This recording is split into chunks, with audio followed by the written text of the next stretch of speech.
Hello friends, আমি আজকে চলে এসেছি রাতে ডিনারের প্রিপারেশন নিয়ে। আমি আজকে বানাবো মাটন পায়া জুস। তো প্রথমে 3টে বড় বড় পেঁয়াজ নিয়ে নিলাম, ওটাকে কুচো কুচো করে কেটে নিলাম। লেগটাকে ভালো করে ধুয়ে রেখেছি। এদিকে তেল গরম হয়ে গেলে গরম মশলা ফোড়ন দিয়ে ওতে পেঁয়াজটা দিয়ে দিয়েছি। পেঁয়াজটা দিয়ে একটু ভাজা ভাজা হয়ে গেলে ওতে লেগটা ধুয়ে রাখা পরিষ্কার করে দিয়ে দিলাম। দিয়ে নাড়াচাড়া করে ওর মধ্যে 3 চামচ আদা রসুনের পেস্ট, কিছু গুঁড়ো মশলা নিয়েছি যেমন জিরে গুঁড়ো, ধনে গুঁড়ো, লঙ্কা গুঁড়ো, হলুদ গুঁড়ো, এগুলোকে অ্যাড করে দেব। একটু নুনও দিয়েছি, নুনটা যে যার স্বাদ মতো দিও। দিয়ে ভালো করে একটু অল্প অল্প জল দিয়ে ভালো করে কষিয়ে নিয়েছি। কষিয়ে নেওয়ার পর এরকম তেলটা ছেড়ে এসছে, কাঁচা গন্ধটাও চলে গেছে মশলার। প্রেসারে দিয়ে আমি 5টা হুইসেল মেরে নিয়েছি। 5টা হুইসেল মেরে রেখে দেব। একটা ভাজা মশলা করেছি, জিরে, ধনে, গরম মশলা, শুকনো লঙ্কা, তেজপাতা দিয়ে ভালো করে একটা গুঁড়ো মশলা করে রেখে দিয়েছি। এই গুঁড়ো মশলাটা আমি লাস্টে দেব। তো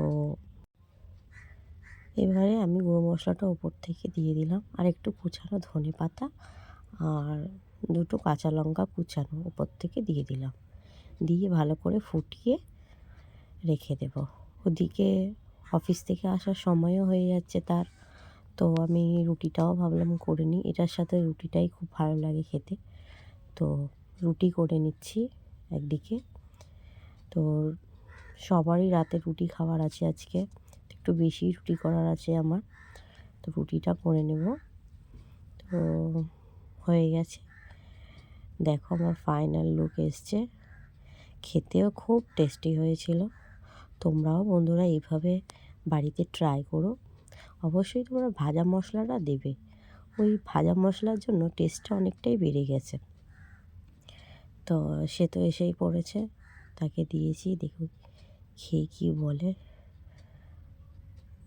রুটিও গরম, জাস্ট রুটিটা করে আর উঠেছি আর সে এসে গেছে। তোমরা দেখো বন্ধুরা আমার বরের রিয়াকশান।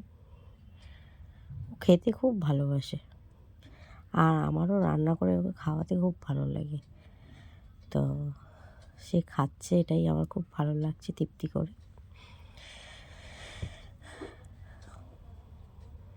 দেখছো, তার খুব ভালো লেগেছে। লাইক আর সাবস্ক্রাইব করো তোমরা প্লিজ।